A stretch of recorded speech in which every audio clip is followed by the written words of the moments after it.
Hey, good morning. Delighted to be with all of you this morning. Wow, impressive! Really impressive to be here and to talk about Israel, about a concrete, very, I would say, actionable and action-oriented experience. I had the privilege to live, and some thoughts and some insights on one specific target: young adults. So you'll see there are many. We talk a lot about things. My field is really young adults. Before sharing with you a little bit on what I called the ambidextrous experience. So I know this is, I would say, an intriguing word for some, and that's precisely why I wanted to use it. You may ask yourself, okay, Sophie, why are you here? Why are you talking to us this morning? And how come, I would say, you share that. So a little bit about, I've done a few things. Today I'm an investor. I'm also working with startups in the last 15 years. I'm French, as you can hear, left France 20 years ago, lived in Israel for 10 years. And in fact, during this period, I had the immense privilege to meet some amazing leaders. Dov Lotman, not anymore with us, his son was with us yesterday, who taught me everything about non-profit. Raya Strauss, who introduced me to the world of the Jewish world, actually, of the Jewish agency. Yossi Vardi, who introduced me and mentored me in tech. And I cannot not mention him, President Perez, few times, who consistently reminded me that there is no physical frontier, and that I should always think global, even if in Israel. All of them, they had one common trait, many probably, but one common. They were all ambidextrous leaders. So what do I mean by overall ambidextrous leader? Today, I mean, there are two fields that I'm working on and pursuing. One is young girls and women, especially in the field of tech. And another one, which is innovation, and innovation very much linked to Israel. So today, for the sake of today, we'll talk more about innovation as I'm working and what I've learned over the years. When I'm talking ambidextrous leadership, I mean the ability to work today, to deliver today, while envisioning tomorrow, even if this tomorrow is a bit fuzzy. And I think that, I've been in business for more or less a little bit more than 30 years. And each time that I see a young adult that I'm interviewing, that I work with young people, I mean, one of the skills that makes a tremendous difference on the impact the person has is the ability to manage their ambidextrous skill.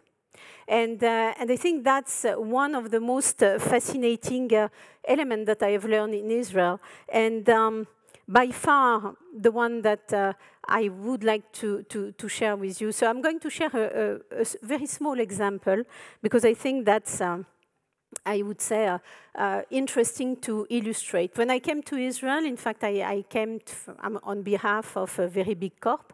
I'm P&G, and I was the CEO of Israel. So this big corp, in fact, is touching or selling, let's say, 5 billion consumer goods a day, 5 billion. In Israel, I was a CEO, okay, managed well, 8.5 million people. Even if you're brilliant, I mean, there is no chance you have a so big impact on a big corp. You would agree with me, a lot of people are in finance, okay? So what do? You accept? Do you have a style to accept? No. And believe me, my team was very far from that. So then you start thinking a little bit like, I would say, what we are trying to do here today during those 2 days. How do we have an impact?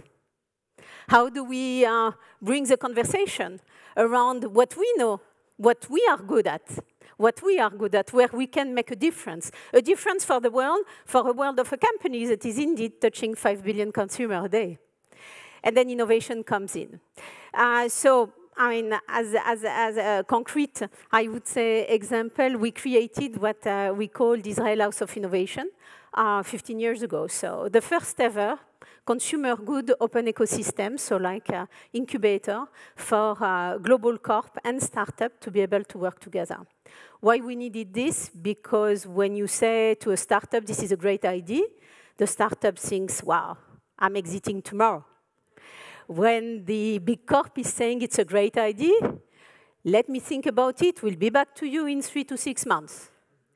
Very fast, in order to put Israel and Israel startup world at the center, we were coming to the conclusion that we need to have a connect. So that's how we started to create our own ambidextrous organization, ability to deliver today while having, I would say, the opportunity to work tomorrow. Now, what it brought, I would say, to us, and this is one of the thoughts that I wanted to bring to all of us, the opportunity for Jewish and non-Jewish, actually, from very diverse background, very diverse type of experiences, very different type of seniority to work together in a very inclusive model. Open, yes. Interdependent, yes. But extremely inclusive. Were we really conscious about that and intentional? Probably not. That's true. 15 years after, much easier to come and to share, I would say, the learning with all of you. But certainly one of the most powerful, inclusive, I would say, model I have ever created. And in fact, since then, I'm just trying to preach and to create very concretely. I mean, the same Israel House of Innovation in different type of fields. Now, not only it is important to be able to create that, but I talked to you about young, I would say, adults. Of course, this is definitely where we operate.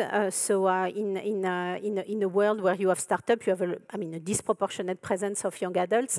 But when you dig a little bit into it, and I've done a lot of, I would say, interviews, interaction with, young adults in the last few months, in order really to answer the question, how, in today's world, do we make Israel and the Israel experience, which actually can provide you one of the most needed skills, which is ambidextrous, how do we make this relevant in today's world? So a few questions, very, very modest, just qualitative survey, US, Canada, France, Switzerland, Spain. So very modest, 18 to 25 years old. 3 main, I would say, topics coming consistently. Different culture, different ways to express, but 3 very common themes. Sophie, when you talk about expectation, Israel, safe, home. We want a place where we can be and be fully. Second, stimulating. I want to contribute. I want to be part of the conversation. I want to be stimulated. Third one, you know what? We want to have an impact. More relevant than ever before is Herzl Vision. That's for sure, the impact. Now, just very qualitatively, so my call for action, the people who are used to work with me and to know me would know that I cannot leave the room without, I would say, asking all of us here a call to action. Actually, I want to propose 3 things, just food for thought. If I've managed just to stimulate you a little bit today for young adults, just a little bit, then it was worth the trip, definitely, and the 2 days together. First and foremost, I would like to, share with all of you, there is an immense need for a shared vision for young adults. Today, look at all of us. Okay, I cannot really be in the, in the group of young adults. I would love to, that's true. But I think that's one challenge, one thought that I would love just to take on as part precisely of this Congress. The second one is all together, continuing with force to really promote internship, experience, travel, all what we can offer to young adults in order to experience Israel.